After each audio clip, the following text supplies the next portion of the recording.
For fans of Game of Thrones, Lord of the Rings, Vikings and Assassin's Creed, a must-watch TV series has arrived on Netflix. Last year, we had The Witcher to sink our teeth into, and to tide us over until the next season, we have Cursed, based on the Frank Miller and Tom Wheeler's novel of the same name. By the end, her story takes a very unexpected turn, leaving us with multiple cliffhangers that has us dumbfounded. If you haven't seen the show yet, head over to Netflix. And after this, I will explain you everything about the show.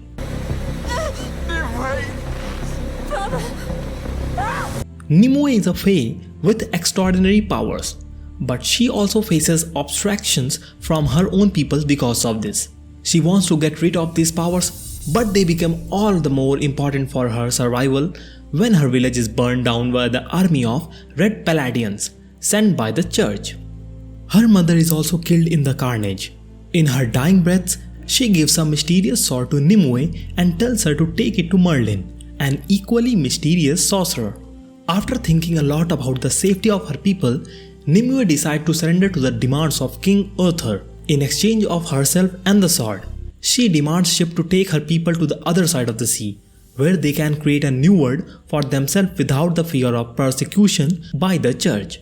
Having killed his mother and the deal with the church broken, Arthur finds it in her best interest not to go astray with the plans and fulfills her demands. In the meantime, the Red Paladians make an alliance with Cumber, the Ice King, who wants the throne of Arthur for himself.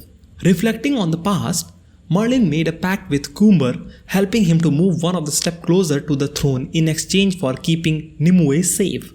Unfortunately, he realizes that the king doesn't plan of honoring the deal. While traveling to warn her, he is attacked and Cumber is able to make the pact with the church, the sword in the trade for Nimue. Cumber's army attacked her people as they board the ships, but after much bloodshed, an alliance forms between Arthur, the Fae and the Red Spear. Meanwhile, Nimue arrives at Uther's camp to give herself over to him, but leaves the swords with Morgana. She demands to release the Garwin and Squirrel, and Uther promises to think about it. However, when Gawain is released, he is too wounded to make it out alive.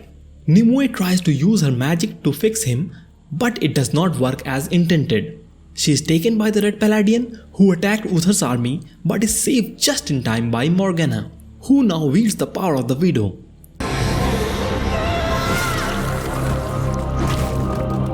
Together, they find Merlin and make their way out of the battle. On the way, they are attacked by Ares, who shoots Nimue with 2 arrows, due to which the Fae Queen falls down the waterfall, apparently to her death. This angers Merlin, who wields the sword again, getting back his magic and exploding his anger on Ares and Paladins. After he killed them, he disappears with the sword and Morgana.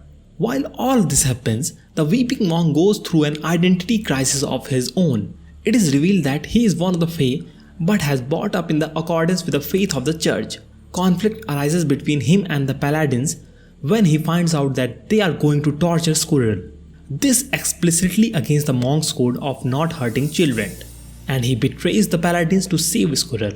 In the end, both of them run together and the monks reveal that his real name is Lancelot. A long time ago, my name was Lancelot.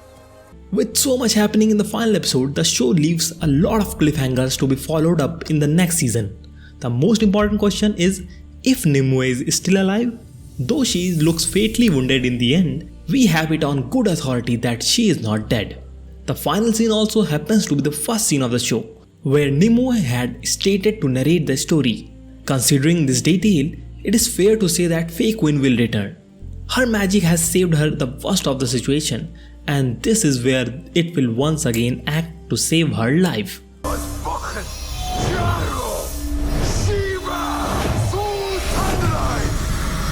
Another interesting twist comes with the return of Merlin's power, though it was expected. Considering how repressed he had been throughout the season, the finale creates a spectacle out of his true powers and shows us exactly why he is so famous and revered. Now that he wields the power of the sword, things do not look good for the church at all. The show also set the stage for Arthur to get some central limelight and wear the robe of a leader. He has already won the battle against Cumber's army and has forged an important and strong alliance with the Red Spear. Knights have also started to show up for his round table, especially with the monk turning out of the key figure, Lancelot. Also, we haven't given up on the Green Knight. He might have looked like he was dying, but we never got to see him after Nimue's magic had started to work. Considering that Gawain is also an important part of the round table, we believe he is still alive. While Nimue's people get stronger, in the end, they also have ruthless villains cut out for the next season. Apart from the Red Paladins, the show also gives us Iris, a young woman who is ready to do whatever it takes to join the ranks of the elite soldier of the church. After killing Nimue, she joins the most elite group of them all, surpassing even the Red Paladins. How her arc progress in the next season is also something to look forward to. Thank you very much for watching this video. If you like it, hit the like button, and for more such content like this, subscribe to our channel.